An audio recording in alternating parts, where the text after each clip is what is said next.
Good morning. We're ready for our lesson for today in reading.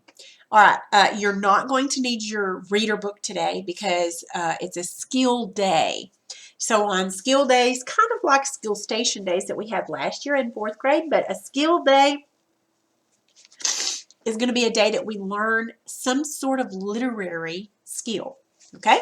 All right, so all you're going to need is your work text on page 202 and 203. This is actually a really cool lesson. I like this lesson. Okay. So today we're going to learn about something called figurative language.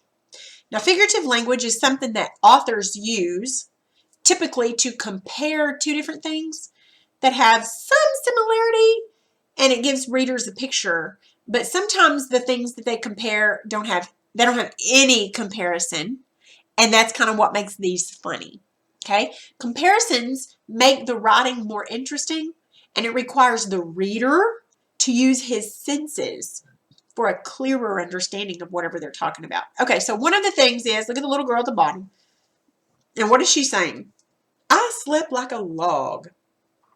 Okay, in that we're comparing sleep to a log. Now, those don't have anything in common at all, and one is actually a verb and one is actually a noun. But they're comparing that because it makes the reader know that she slept good. She slept hard and she didn't wake up. Okay, so we're going to learn something. We're going to learn two different types of figurative language. The first one is called an idiom. Idiom. Okay, here's an example of an idiom. An idiom basically, a lot of times they, let's see, how can I word this? It doesn't really mean what it says, is what an idiom is. And a lot of idioms use animals, or they use food, or they use, topics of things. This is just some different things. So one is back to the drawing board. Okay, now that doesn't really mean what it says. And this is not a comparison. Idioms are not comparisons. The next one we're going to learn is a comparison. But this idiom doesn't really mean that the person is going to walk back over to the board and start drawing again. What that idiom means is when an attempt fails and it's time to start all over. Okay, back to the drawing board just means to have to start all over. What about the ball is in your court? That does not mean that you're playing tennis and the ball is in your court. It means I've done my part, now it's your turn to do your part. I've made my decision, now what about yours, or the next step? What about barking up the wrong tree? Well, barking up the wrong tree does not mean that the dog is barking up the wrong tree. Basically, what that means is you're looking in the wrong place, or you're asking the wrong person, or you're talking about the wrong person, or something like that. That's what that means. And I know you've probably heard beat around the bush. Well, it doesn't really mean you're going to beat around the bush. It basically means that you're trying to avoid something, but you're trying to get an answer, but you're trying to avoid using certain questions or certain words. So people might say, okay, don't beat around the bush, just tell me the truth, or tell me what it is. So that's what an idiom is. It says something that doesn't really mean what it says, but it means something else. Okay, another figure of speech, figurative language is called hyperbole. Hyperbole. Now, hyperbole, a lot of times people will say, oh, that's a simile or a metaphor, because it's comparing two things and it uses like. And that can be the case because a simile does compare two things and it uses like or as. But what makes it a hyperbole is when the two things that they're comparing have absolutely nothing in common. For instance, they ran like greased lightning. Running and greased lightning have nothing in common. It just means that they ran fast. What about he's got tons of money? Okay, does it really mean he's got tons of money? Okay, he's talking about tons and money. They have nothing in common. You could have knocked me over with a feather. Not really. Her brain is the size of a pea. He's older than the hills. You may have heard some of these before. Hyperbole and idioms are very similar. In fact, some of these, I would have thought these would have been idioms, but they have them written down as hyperbole, and that's okay. Okay, so let's go ahead and just do our work text pages. We have 2 work text pages. So let's look at page 202 and 203. Okay, we're going to do these together.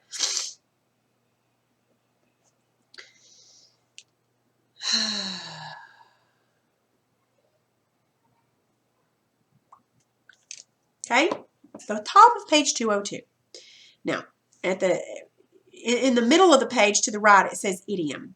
Okay, that's a common expression whose meaning is different from the meaning in the word of the individual words. Okay, so at the top it says write the non-literal meaning of the shaded phrases in the sentences. So, number 1, Blaine is down in the dumps today. Now, does that really mean he's like laying down in the dumps? No. It means he's feeling sad. So you're going to write Blaine is feeling sad today, or Blaine is sad today, something like that. Okay? So go ahead and pause this. Finish numbers 1, 2, and 3. And when you're finished, turn it back on.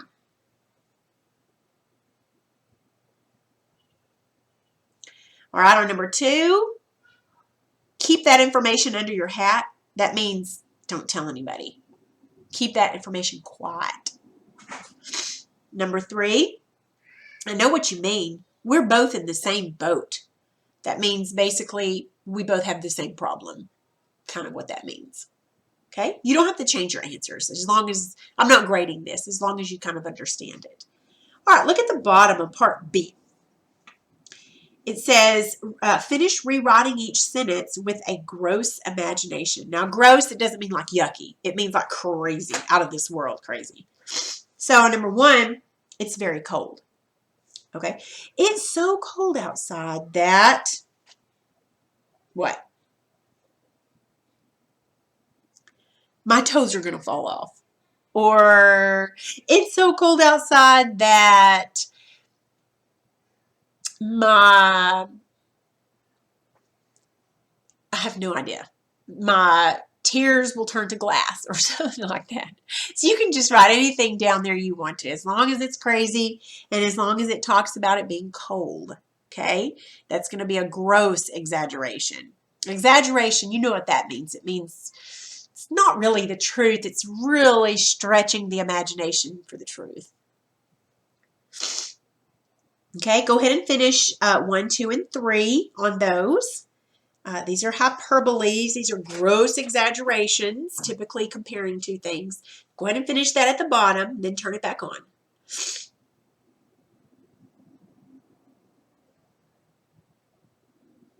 All right, let's look at page 203. Okay, now there's 10 of them on here. So I want you to circle 5. You only have to do 5 of them, okay? So circle any 5 that you want, just the number, just circle the number and just do 5 of them. Basically what you have to do is you have to read it and then just write kind of what it means, okay? Just real short, doesn't have to be a complete sentence or anything. Just write a phrase as to what you think it means, okay? And choose 5 of them. All right? All right, when you're finished, now I'm not grading this, but I would like to see it. Okay, this is just kind of working with figurative language so you kind of become familiar with hyperboles and exaggerations and idioms and things such as that, okay? All right, have fun with that, and that is all of our lessons for today.